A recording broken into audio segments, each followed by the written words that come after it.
Hello, my name is Dave Valoria, and I will do a presentation on Chapter 13's 4 basic strategies that firms may use in international markets. The first strategy is global standardization, which firms may use for maximizing profit growth through cost reductions. They achieve cost reductions through economy of scales, learning effects, and location economies. The pros of this strategy is to produce a low-cost strategy on a global scale. This makes sense when there are high cost reductions and low local responsiveness. The cons of this strategy is firms may ignore customer preference. Industrial goods industries that serve universal needs may use this strategy. Companies such as Intel for its microprocessors and Texas Instruments. They may view the market as a single market. Localization is the second strategy. Firms using this strategy increase profitability through customizations to match different national markets. This makes sense when the cost pressures are not too high, but local responsiveness are high. Because of shorter production, this strategy limits cost reductions that would be associated with standardization. The increased value from customizations may lead to increased prices, which may make up for the costs. There are also lower impedance and lower costs of control. Example of a Ford company which makes different vehicles for countries such as China. The third strategy is transnational.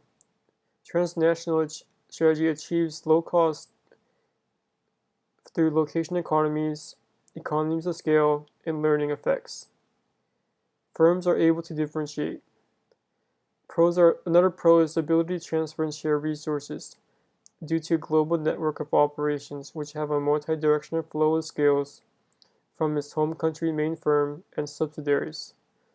Cons of this strategy is this may be very difficult because it's complex and costly, because they face both high cost reduction and high local responsiveness.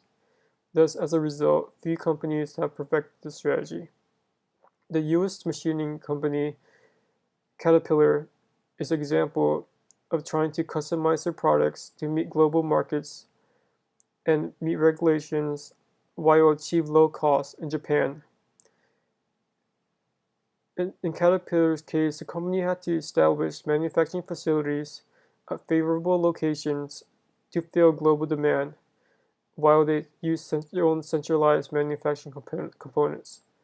Transnational firms have a high impedance and high cost of control. So this is a complex project that requires a viable organization structure.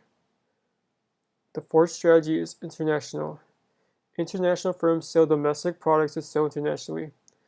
Firms face low cost pressures and low local responsiveness. The firm's products and services may need to meet universal demands. Pros of the strategy is they have little competitors and can use scale of economies. Cons are the very low diversity in its products and services. The example that I use is international strategy. For international strategy is Microsoft, as they change the language of their software to sell globally. Next, I would like to talk about when and how does a strategy evolve.